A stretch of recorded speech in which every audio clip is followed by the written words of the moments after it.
My dad's new wife thought she could waltz into our house and rewrite our lives like some glossy sitcom script. Too bad for her. I'm not an extra in her fairy tale, I'm the one holding the pen. My name's Ellie, 17, and I've spent the last year watching my family unravel like a cheap sweater. Dad married Vanessa 6 months ago. A woman who smells like Chanel No. 5 and acts like she owns us. She didn't just move into our creaky old house in suburban Ohio. She invaded it, with her designer heels clicking like a metronome and her smile sharp enough to cut glass. She thought she could demand I play the dutiful stepdaughter, cook dinners, clean her messes, and smile for her Instagram-perfect family photos. But I wasn't about to bow to her. Not after what I found out about Dad. Not after what I knew about us. It started with a fight over dishes. Mundane, right? Except Vanessa didn't do mundane. She stood in our kitchen, arms crossed, her blonde hair pulled into a bun so tight it looked like it was holding her face together. "Ellie," she said, her voice dripping with honeyed venom. "Family means pitching in. You're not a guest here." I was scrubbing a pan, my hands raw from hot water, and I nearly laughed. Family. She didn't know the first thing about ours. Dad was at the table, head buried in his phone, pretending he didn't hear her. Classic dad, avoid conflict. Let someone else clean up the mess. I slammed the pan down, suds splashing onto the counter. "Vanessa," I said, locking eyes with her, "you don't get to tell me what family means. Not until you know what you signed up for." That was the spark. The moment I decided I was done playing nice. Vanessa thought she'd married a quiet, dependable accountant with a charmingly rebellious daughter. She didn't know about the secrets Dad kept buried deeper than his old vinyl collection. She didn't know about the late-night phone calls he thought I didn't hear, or the locked drawer in his study I'd cracked open when I was 15. I wasn't just a sullen teen pushing back against a stepmom. I was a girl armed with truth, and I was about to light a fuse. Our house wasn't always a war zone. Before Vanessa, it was just me, Dad, and the ghost of Mom who left when I was 9. She didn't die or anything dramatic, she just decided one day that being a mom wasn't her thing and took off to find herself in California.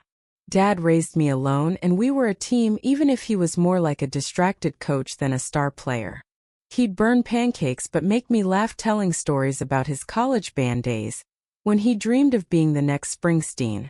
We were messy, but we were ours. Then Vanessa showed up, all polish and ambition, and Dad changed. He started wearing ties she picked out, nodding along to her plans for our future, and forgetting the little things like how we used to binge old sci-fi movies on Fridays. Vanessa didn't just want to be his wife. She wanted to erase who we were. Her family duties speech came a week after she redecorated the living room without asking. Gone were Mom's faded quilts and my childhood drawings. In their place were sleek white couches and abstract art that looked like someone sneezed paint on a canvas. I hated it, but Dad just shrugged. "It's her home too, Ellie," he said, like that explained everything. But it wasn't her home. It was ours, built on years of spilled coffee and inside jokes. So when Vanessa started laying down rules, curfews, chores, even how I should dress for her dinner parties, I pushed back. Hard. The real trouble started when I overheard her talking to her sister on the phone. "Ellie's just a phase," she said, her voice low but clear through the thin walls. "She'll grow out of her attitude or she'll move out. Either way, I'm building a life with Tom." A phase. I was his daughter, not some temporary inconvenience. That's when I knew I had to show her exactly who she'd married into. Not just Dad, but me. The girl who'd learned to survive on her own, who'd pieced together the truth about her family from fragments nobody thought I'd notice. See, Dad wasn't just an accountant. He was good with numbers, sure, but he'd been hiding something for years. I found it in that locked drawer 2 years ago. Letters, bank statements, and a photo of a woman I didn't recognize, dated a year before Mom left. The letters were cryptic, full of phrases like, "We can't keep this up," and "You know what's at stake." The bank statements showed transfers to an account I didn't know we had. Thousands of dollars moving every few months. I didn't understand it all, but I knew enough. Dad was keeping secrets, big ones, and they weren't just about money. I'd kept quiet, not wanting to break what little we had left. But Vanessa's arrival changed the game. If she wanted to play family, she'd have to face the whole truth. The night of the big blowout, Vanessa hosted one of her dinner parties. She'd invited her fancy friends, lawyers, realtors, people who spoke in buzzwords and laughed too loud. I was supposed to serve drinks and smile, but I had other plans. Dad was in his usual mode, hovering at the edges, refilling wine glasses like a nervous waiter. Vanessa, in a red dress that screamed, "Look at me," was holding court, telling a story about her latest charity gala. I waited until the room was quiet, then walked in with a tray of glasses and a smile that didn't reach my eyes. "Vanessa," I said, loud enough for everyone to hear, "you keep talking about family. Want to know what kind of family you married into?" The room froze. Dad's face went pale, his glass trembling in his hand. Vanessa's smile faltered, but she recovered fast, laughing lightly. "Ellie, sweetheart, this isn't the time for your dramatics." That word dramatics lit a fire in me. I set the tray down, slow and deliberate, and leaned in. "Oh, I'm not being dramatic. I'm just wondering if you know about the money Dad's been moving, or the woman he was writing to before Mom left, or why he locks his study door every night." You could have heard a pin drop. Vanessa's eyes darted to Dad, who looked like he'd been punched. Her friends shifted uncomfortably, their wine glasses suddenly fascinating. I didn't stop. "You want me to play family? Fine. But let's be honest about who we are. Dad's not just your perfect husband. He's got secrets, Vanessa. And I know them all." I wasn't yelling, but my voice carried sharp and steady. I'd spent years swallowing my anger, my questions, my hurt. Not anymore. Dad tried to step in. "Ellie, enough," he said, his voice low, almost pleading. But I wasn't done. I turned to him, my heart pounding. "No, Dad. You don't get to hide anymore. She wants me to be her maid, her prop. She deserves to know who you are. Who we are." Vanessa stood, her chair scraping the floor. "This is ridiculous," she snapped. "You're a child, Ellie. You don't know what you're talking about." But I saw the flicker in her eyes, doubt. She wasn't as sure as she sounded. I could have spilled everything right then. The letters. The money. The woman in the photo who looked too much like me to be a coincidence. But I didn't. Not yet. I wanted her to stew, to wonder what else I knew. I wanted Dad to feel the weight of his secrets, the ones he thought he'd buried. Most of all, I wanted Vanessa to understand that she hadn't married into a perfect family. She'd married into ours, messy, broken, and full of truth she wasn't ready for. The party ended early. Guests mumbled excuses, leaving half-empty plates and awkward smiles. Vanessa retreated to their bedroom, her heels clicking like a countdown. Dad stayed in the dining room, staring at the table like it held answers. I stood in the doorway waiting for him to say something. Anything. "Ellie," he finally said, his voice barely above a whisper. "Why did you do that?" I didn't answer right away. I wanted him to feel the question, to sit with it like I had for years. "Because she needed to know," I said. "And so do you." That night I didn't sleep. I sat in my room, the letters from Dad's drawer spread across my bed. I'd taken them months ago, piecing together fragments of a story I still didn't fully understand. The woman's name was Clara. The letters suggested she and Dad had been close, too close, before Mom left. The money was harder to trace, but it went to an account in another state, always in small enough amounts to avoid attention. I wasn't sure what it all meant, but I knew it wasn't innocent. And I knew Dad wasn't the man Vanessa thought she'd married. The next morning Vanessa was different. She didn't look at me when she poured her coffee, didn't speak in her usual clipped, commanding tone. Dad was gone off to work early, or so he said. I sat at the kitchen table eating cereal, watching her move like a ghost. "You were out of line last night," she said finally, not turning around. Her voice was tight, like she was holding back a scream. Maybe, I said, shrugging. But I'm not wrong. She spun to face me, her eyes blazing. You think you can scare me off? I'm not going anywhere, Ellie. This is my home now. I smiled, slow and deliberate. We'll see. I didn't hate Vanessa. Not really. She was just another person caught in Dad's orbit, thinking she could fix him, fix us. But I wasn't going to let her erase me. I'd spent too long protecting what little I had, me memories, my home, my truth. If she wanted to be part of this family, she'd have to face it all. The secrets. The lies. The girl who wasn't afraid to burn it all down to protect what was hers. Over the next few weeks, the house felt like a pressure cooker. Vanessa stopped pushing her family duties nonsense, but she watched me, her eyes sharp and calculating. Dad was quieter than ever, avoiding both of us. I kept the letters hidden, waiting for the right moment. I wasn't sure what I was waiting for, maybe for Dad to come clean, maybe for Vanessa to push too far again. But I knew one thing. The truth was a weapon and I was ready to use it. One night I found Dad in his study, the door unlocked for once. He was staring at an old photo of me and Mom, his face unreadable. Ellie, he said without looking up, what do you want from me? It wasn't angry or defensive. It was tired, like he'd been carrying something too heavy for too long. I leaned against the doorframe, arms crossed. The truth, I said. For once. He didn't answer, but his silence said enough.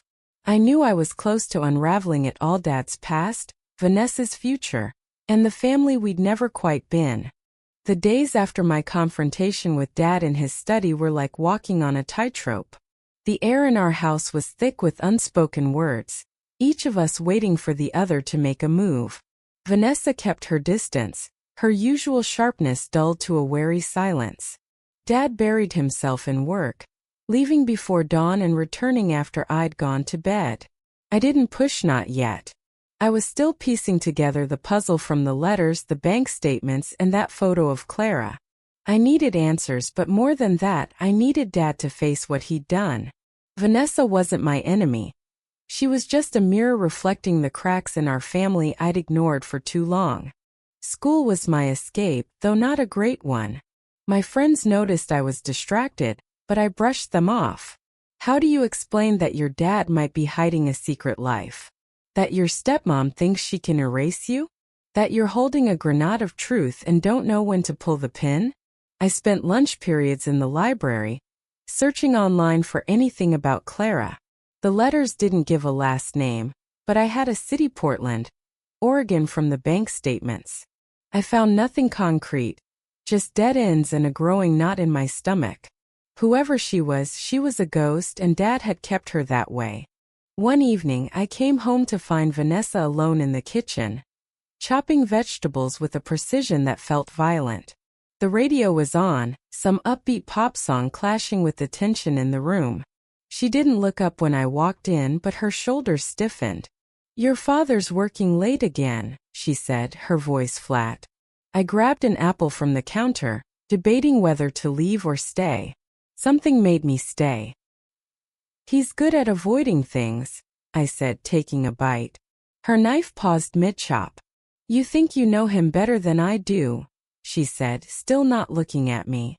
It wasn't a question. I leaned against the counter, watching her. I know he's not who you think he is. She set the knife down, slow and deliberate, and turned to face me. Her eyes were cold, but there was something else there, fear maybe, or doubt. You're trying to drive a wedge between us, she said. It won't work. I laughed, not because it was funny but because she still thought this was about her. Vanessa, this isn't about you. It's about him. And me. And what he's been hiding for years. Her lips pressed into a thin line. You're a child with a vendetta. Whatever you think you know, you're wrong. But her voice shook, just enough to tell me I'd hit a nerve. I could have told her everything then, the letters, the money, Clara. But I didn't trust her to handle it. She'd turn it into ammunition, not truth. Instead I said, Ask him about Portland. See what he says. I walked out before she could respond, leaving her with the seed of doubt I'd planted. I wasn't sure what I expected her to do, but I knew she wouldn't let it go. Vanessa was too proud to be played. That night I heard them arguing through the walls. Vanessa's voice was sharp, demanding answers. Dad's was low, defensive, full of deflections I'd heard 100 times. It's nothing, Vanessa. Old business. You're blowing this out of proportion. She wasn't having it. Old business? Tom, I'm your wife. I deserve to know. I sat on my bed, the letters in my lap, listening as their voices rose and fell. Part of me felt guilty for stirring the pot, but another part, the louder part, felt alive. For once, Dad couldn't hide. The next morning, Dad knocked on my door before school. His face was haggard, like he hadn't slept. Ellie, we need to talk, he said. I didn't move from my desk where I was pretending to do homework.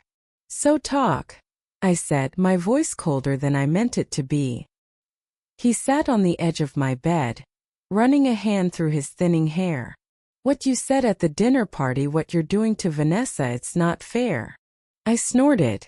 Fair? You want to talk about fair? What about Mom leaving? What about Clara? What about the money, Dad? His eyes widened just for a second before he masked it. You don't understand what you're digging into, he said. You're my daughter. Let me handle this. I stood, my hands shaking. Handle it? Like you've handled everything else? By lying? By pretending we're some perfect family? I grabbed the letters from my drawer and threw them at him. They scattered across the floor. Yellowed envelopes and handwritten pages staring up like accusations. Explain these, I said. Explain her. He stared at the letters, his face draining of color. For a moment I thought he'd break, tell me everything. But he just stood, picked up the letters and walked out. This isn't your business, Ellie, he said over his shoulder. The door clicked shut, and I felt like I'd been slapped. I didn't see Dad for 2 days after that. He left for a business trip, which I didn't buy for a second. Vanessa was a ghost around the house, her usual confidence replaced by something brittle. I caught her staring at Dad's study door one night, like she was debating breaking in. I almost told her the lock was easy to pick, but I didn't. Let her figure it out. Let her see what I'd seen. Instead, I kept digging. I used Dad's laptop left open for once, and found an old email account he hadn't logged out of. There were messages from Clara, years old but damning. We can't keep doing this, Tom, one read. She deserves to know. Another mentioned a child. My heart stopped. A child? Was that why Mom left? Was that why Dad was sending money? I didn't confront Vanessa with it. Not yet. I needed more. I needed to know who Clara was, what she meant to Dad, and why he'd kept it from me. I called the bank, pretending to be Dad's assistant, and got a name tied to the account. Clara Mitchell. A quick search pulled up an address in Portland. I didn't know what I'd do with it, but I wrote it down, my hands trembling. This wasn't just about Vanessa anymore. This was about me, about the family I thought I knew. When Dad came back, he acted like nothing had happened.